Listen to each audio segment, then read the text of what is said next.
ठीक है, अब हम देखेंगे कि इसकी जो सी है ना टाइप्स कितनी होती हैं एंजाइना की।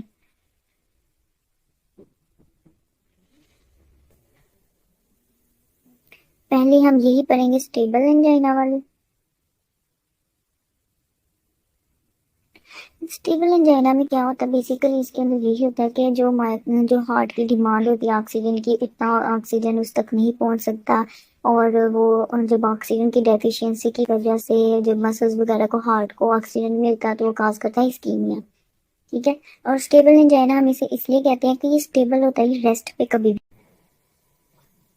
स्टेबल एंजाइना जो है ना होता है एक्सर्शन की वजह से। एक्सर्शन किसी भी तरह की हो सकती है।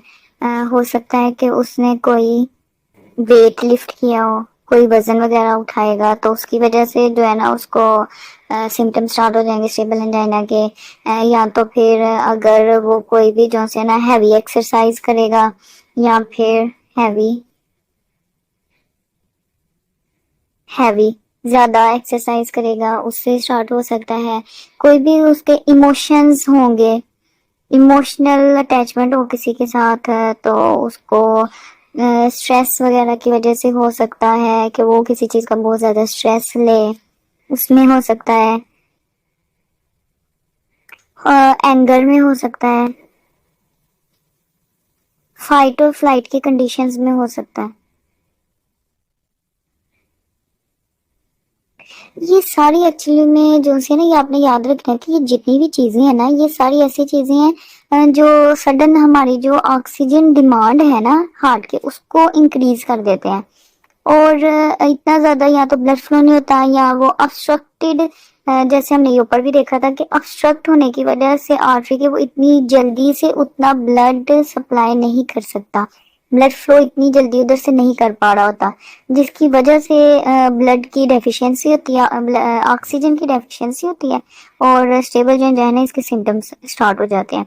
चेस्ट पेन है और वो हम आगे पढ़ेंगे सारे के सारे जितने भी सिम्टम्स होते हैं इनके। ठीक है, ये है इसकी टाइप 1। अब हम देखेंगे टाइप 2। जो टाइप 2 है ना उसको वेरिएंट एंजाइना भी कहते हैं। और इसका ना एक बहुत कॉमन है प्रिंस मेटल।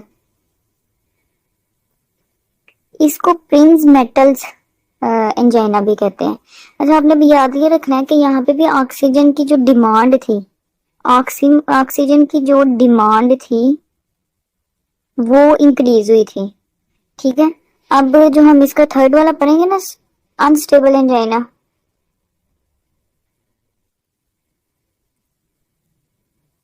यहाँ पर भी जो उसकी ऑक्सीजन की डिमांड है वो ही इंक्रीज होगी।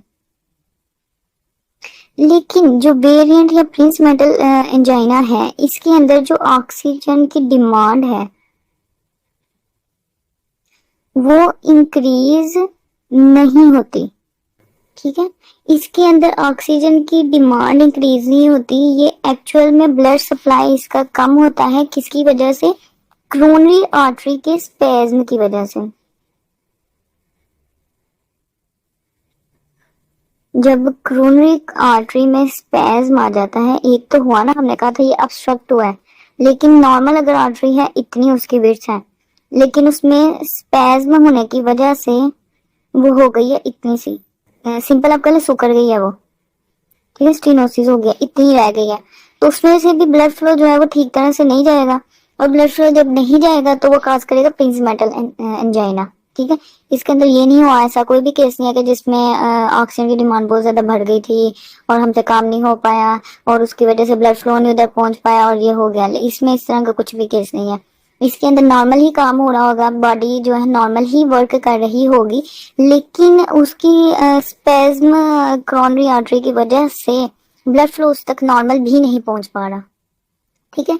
उसके बाद जो अनस्टेबल एंजाइना है ना इसमें ऑक्सीजन की डिमांड इतनी इंक्रीज नहीं होती। इसके अंदर भी यही होती है कि ये देखिए इधर हमने देखा था कि बहुत ज्यादा जो है ना वो आर्टरी ब्लॉक हो गई है, तो इसमें भी ब्लड फ्लो जो है वो उधर तक पहुंच ही नहीं पा रहा है। ठीक है, ब्लड फ्लो उधर तक जा ही नहीं रहा, इसलिए ये जो है ये रेस्ट पर भी हो सकती है। और जो ये वाली है ये भी रेस्ट पर हो सकती है। और ये भी रेस्ट में हो सकती है क्योंकि ये बहुत ज्यादा इंक्रीज हो गया ना इसमें। ठीक है, उसके बाद अब हम देखेंगे कि इन दोनों में जो डिफरेंस है, ये जो है ये बहुत जो इसकी रिकवरी है ना वो बहुत जल्दी होती है, अर्ली होती है रिकवरी इसकी। जो अनस्टेबल है उसकी जो रिकवरी है वो लेट रिकवरी होती है। इन दोनों में सिर्फ डिफरेंस इतना ही है, ये ऑलमोस्ट तकरीबन सेम ही है, लेकिन इनमें डिफरेंस बस यही है कि ये बहुत जल्दी ठीक हो जाता है, लेकिन ये जो है ना ये टाइम लगाता है। ये जो है ना 2 से 5 मिनट के अंदर अंदर जो है ना ठीक हो जाता है। और लेकिन इसका जो टाइम होता है ये ज्यादा होता है, ये हो सकता है 30 मिनट्स या मोर देन 30 मिनट्स भी ले।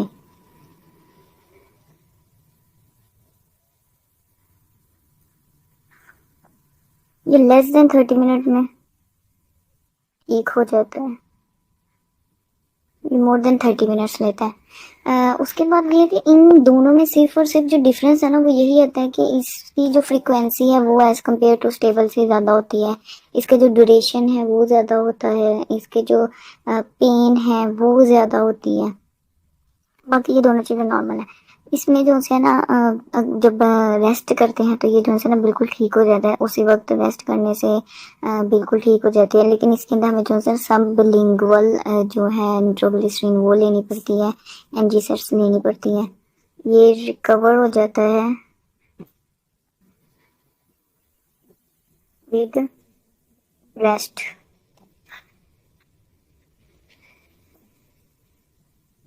ये रिकवर होता है विद नाइट्रेट्स।